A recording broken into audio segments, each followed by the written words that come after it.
We're going to take you back to Baghdad now. In our breaking news story, thousands of anti-American protesters are gathered outside the U.S. Embassy in the Iraqi capital and were trying to force their way in. CBS News foreign correspondent Holly Williams is following this developing story, and he's joining us now from Istanbul.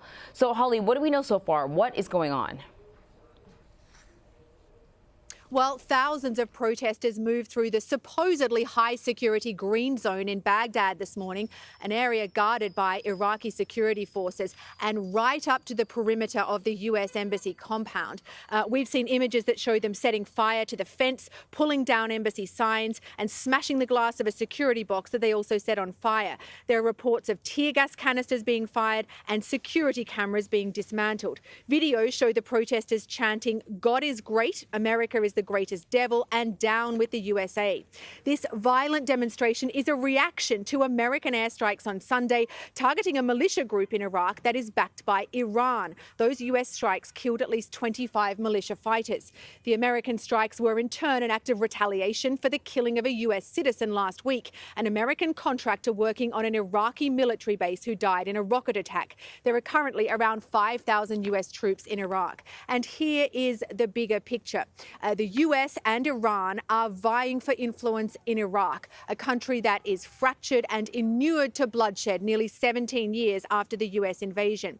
Those tensions are ratcheting up, and there are fears that they could spiral into a full-blown proxy war between the US and Iran fought inside Iraq.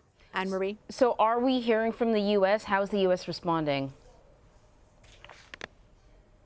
Well, there were reports earlier today that the U.S. Embassy compound had been evacuated. We do not think that those reports are true. At the very least, we cannot confirm them. There are U.S. troops inside the embassy compound, which is sprawling. It's absolutely enormous within the green zone. However, as far as we know so far, they haven't taken any action. And presumably, they will very much be hoping that they can rely on the Iraqi security forces to protect the compound, because if the US troops do get involved, that would run the risk of inflaming things further.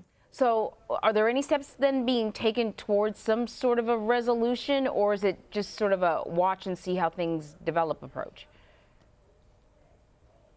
Well, we have had a statement from the Iraqi caretaker prime minister this morning. Now, he condemned the US airstrikes on Sunday and called the militia fighters who were killed martyrs. But he also called on the protesters to leave the embassy alone, not to target embassies within Baghdad. However, it's not clear how much impact that will have, how likely it is to deter the protesters, given that there are several quite powerful political figures within Iraq that seem to be taking part in these protests.